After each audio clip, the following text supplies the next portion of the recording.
আপনি কি বলবেন?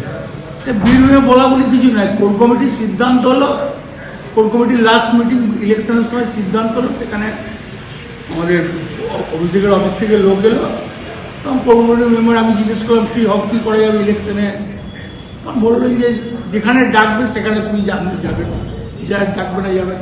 তাহলে বীরভূমের 11টি আসনের মধ্যে আপনি কোন কোন আসনগুলিতে বিশেষ করে ডাক? আমি নলাটি গিয়েছিলাম, ডাক পেয়েছিলাম, নলাটি গোটাটাই দেখভাল করেছি, মৌরেশ্বর দেখভাল করেছি, সাঁইথিয়া দেখভাল করেছি, তোমার শিউড়ি দেখভাল করেছি, বোলপুর দেখভাল করেছি।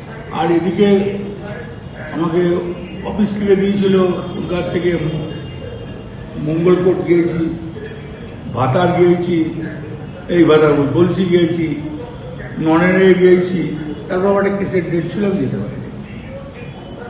তো যেগুলোতে অনুব্রত মণ্ডল গে প্রচারে গেছিল সেই আসনগুলো কি বিপুল পরিমাণে সংখ্যায় নিয়ে আসছে? দেখুন, আমি একটা কথা বলি, এবারে যা ভোট হয়েছে, ভোটের যা সংখ্যা, হ্যাঁ, আমার মনে হয় না কোনো সিট আসবে।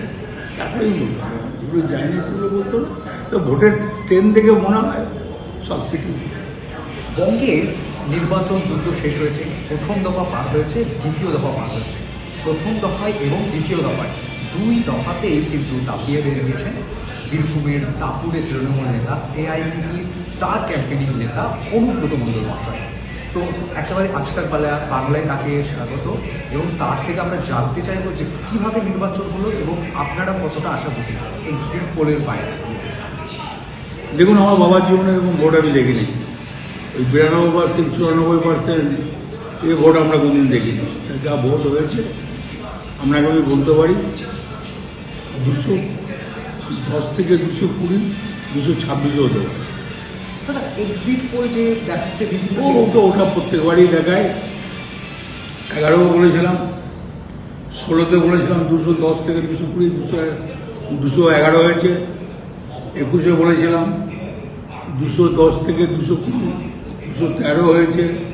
ওটা প্রত্যেকবারই। বীরভূমের আসন সংখ্যা কি 1100 না কম বেশি কি হতে পারে? এবারে যা ভোট হয়েছে, দেখুন, আমাকে যেখানে ডেকে পাঠিয়েছে, আমি সেখানে বীরভূমে ভোট করতে গিয়েছি। যারা টাকা নেয় তাদের ব্যাপারটা আমি বলতে পারবো না। তবু এবারে যা ভোট হয়েছে, যা দেখছি ভোটে, তাতে 11 দাদা, আমরা যদি বিগত নির্বাচন দেখি, যখন মুখ্যমন্ত্রী মমতা বন্দ্যোপাধ্যায় ক্ষমতা এসছে তখনও ভোট পার্সেন্ট বেড়েছে, এবারও কিন্তু ভোট পার্সেন্ট বেড়েছে। তো এখানে আপনার কি মনে করছে, কোনো পরিবর্তন বা প্রত্যাবর্তন? একটাই কথা বললাম, এই ভোট আমি জীবনে দেখিনি। আর এই পরিযায়ী শ্রমিকরা দেখেছে যে এসআরএ কে পাশে ছিল। মমতা ব্যানার্জি আর টিএমসি কর্মীরা ছিল পাশে, আর তো কোনো দল ছিল না। এই কারণে এসআরএর ভোট হয়ে গেল। আর আপনি যেটা আমাকে বলছেন বীরভূমে কী হবে, বীরভূমে তো আমি সব আসনে যাই নাই। মানে কোর কমিটির সিদ্ধান্ত অনুযায়ী যে ডাকবে সেখানে যাবে। তো যারা ডেকেছে আমি সেখানে গিয়েছি। আর বাদ বাকিটা কী করে করবো? দাদা, আপনার কি মনে হচ্ছে বিজেপির বড় বড় তাবড় নেতারা তারা বারবার দাবি করছেন যে সরকার গঠন করে নিয়েছে, এগুলো তাহলে আজ তো দেখতে পেতাম, আজকে তো একবারই দেখতে পাচ্ছি না। সরকার গঠন হলো তো রোড হ্যান ত্যান সব অন্যরকম সাজত, আজকে তো দেখাই যাচ্ছে না। ওরা তো বুঝতে পেরে গেছে যে এসআরএ ভোট হয়েছে। তাহলে আপনি মনে করছেন চতুর্থবারের আবার মুখ্যমন্ত্রী মমতা হয়েছে। আগামী এরপর কি দাদা দেখা যাচ্ছে যে নির্বাচন হয়েছে বারবার, এরপরে কি দিল্লির যে তাবড় নেতারা, মানে দিল্লিতেই কিন্তু মুখ্যমন্ত্রী পদার্পণ হতে পারে?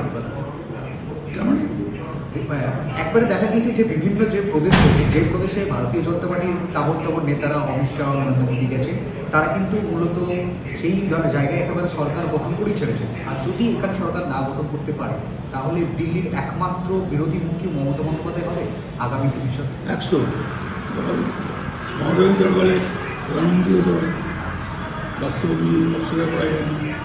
আর প্রথম কথা হচ্ছে দিল্লির লিডাররা তো 21-এও এসেছিল, 24-এও এসেছিল, 19-এও এসেছিল, 16-তেও এসেছিল, 14-তেও এসেছিল। কী রেজাল্ট হয়েছে? তাহলে পরিবর্তনে প্রত্যাবর্তনই থাকবেন বলছেন। 100। বীরভূমের জন্য আপনি কি বলবেন? বীরভূমে বলা বলি কিছু নয়, কোর কমিটির সিদ্ধান্ত হলো, কোর কমিটির লাস্ট মিটিং ইলেকশনের সময় সিদ্ধান্ত হলো, সেখানে আমাদের অভিষেকের অফিস থেকে লোক এলো, তখন কোর কমিটির মেম্বার, আমি জিজ্ঞেস করলাম কী কী করা যাবে ইলেকশনে, তখন বললেন যে যেখানে ডাকবে সেখানে তুমি যাবেন, যা ডাকবে না যাবেন। তাহলে বীরভূমের 11টি আসনের মধ্যে আপনি কোন কোন আসনগুলিতে বিশেষ করে ডাক? আমি নলাটি গিয়েছিলাম, ডাক পেয়েছিলাম। নলাটি গোটাটাই দেখভাল করেছি, মোরেশ্বর দেখভাল করেছি, সাঁইথিয়া দেখভাল করেছি, তোমার সিউড়ি দেখভাল করেছি, বোলপুর দেখভাল করেছি। আর এদিকে আমাকে অফিস থেকে দিয়েছিল কলকাতা থেকে, মঙ্গলকোট গিয়েছি, ভাতার গিয়েছি, এই ভাতার গলসি গিয়েছি, ননেরে গিয়েছি। তারপর আমার একটা কেসের ডেট ছিল, আমি যেতে পারিনি। তো যেগুলোতে অনুব্রত মণ্ডল গিয়ে প্রচারে গেছিল সেই আসনগুলো কি বিপুল পরিমাণে সংখ্যায় নিয়ে আসছে? দেখুন, আমি একটা কথা বলি, এবারে যা ভোট হয়েছে, ভোটের যা সংখ্যা, হ্যাঁ, আমার মনে হয় না কোনো সিট আসবে। তারপরেই বলতে হবে, যেগুলো যায়নি সেগুলো বলতে হবে। তো ভোটের স্ট্রেন্থ দেখে মনে হয় সব সিটই। বঙ্গের নির্বাচন যুদ্ধ শেষ হয়েছে, প্রথম দফা পার হয়েছে, দ্বিতীয় দফা পার হয়েছে।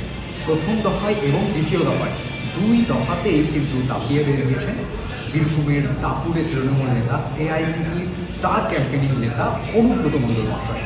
তো একেবারে আজকাল বাংলায় তাকে স্বাগত, এবং তার থেকে আমরা জানতে চাইবো যে কীভাবে নির্বাচন হলো এবং আপনারা কতটা আশাবাদী এক্সিট পোলের বাইরে। দেখুন, আমার বাবার জীবনে এরকম ভোট আমি দেখিনি। ওই 92%, 94% এ ভোট আমরা কোনদিন দেখিনি। যা ভোট হয়েছে আপনাকে আমি বলতে পারি 210 থেকে 220, 226ও হতে পারে। দাদা, এক্সিট পোল যে দেখাচ্ছে বিভিন্ন ওটা প্রত্যেকবারই দেখায়। 11 বলেছিলাম, 16তে বলেছিলাম 210 থেকে 220, 211 হয়েছে। 21-এ বলেছিলাম 210 থেকে 220, 213 হয়েছে। ওটা প্রত্যেকবারই। বীরভূমের আসন সংখ্যা কি 1100 না কম বেশি কি হতে পারে? এবারে যা ভোট হয়েছে, দেখুন, আমাকে যেখানে ডেকে পাঠিয়েছে, আমি সেখানে বীরভূমে ভোট করতে গেছি। যারা টাকা নেয় তাদের ব্যাপারটা আমি বলতে পারবো না। তবু এবারে যা ভোট হয়েছে, যা দেখছি ভোটে, তাতে 11 দাদা, আমরা যদি বিগত নির্বাচন দেখি, যখন মুখ্যমন্ত্রী মমতা বন্দ্যোপাধ্যায় ক্ষমতা এসছে তখনও ভোট পার্সেন্ট বেড়েছে, এবারও কিন্তু ভোট পার্সেন্ট বেড়েছে। তো এখানে আপনার কি মনে করছে, কোনো পরিবর্তন বা প্রত্যাবর্তন? একটাই কথা বললাম, এই ভোট আমি জীবনে দেখিনি। আর এই পরিযায়ী শ্রমিকরা দেখেছে যে এসআরএ কে পাশে ছিল। মমতা ব্যানার্জি আর টিএমসি কর্মীরা ছিল পাশে, আর তো কোনো দল ছিল না। এই কারণে এসআরএর ভোট হয়ে গেল। আর আপনি যেটা আমাকে বলছেন বীরভূমে কি হবে, বীরভূমে তো আমি সব আসনে যাই নাই। মানে কোর কমিটির সিদ্ধান্ত অনুযায়ী যে ডাকবে সেখানে যাবে। তো যারা ডেকেছে আমি সেখানে গিয়েছি। আর ভাট ভোটে কী করে করবো? দাদা, আপনার কি মনে হচ্ছে বিজেপির বড় বড় তাবড় নেতারা তারা বারবার দাবি করছেন যে সরকার গঠন করে নিয়েছেন? ওই তাহলে আজ তো দেখতে পেতাম, আজকে তো একবারই দেখতে পাচ্ছি না। সরকার গঠন হলো তো রোড হ্যান ত্যান সব অন্যরকম সাজতো, আজকে তো দেখাই যাচ্ছে না। ওরা তো বুঝতে পেরে গেছে যে এসআরএ ভোট হয়েছে। তাহলে আপনি মনে করছেন চতুর্থবারের আবার মুখ্যমন্ত্রী মমতা ব্যানার্জি।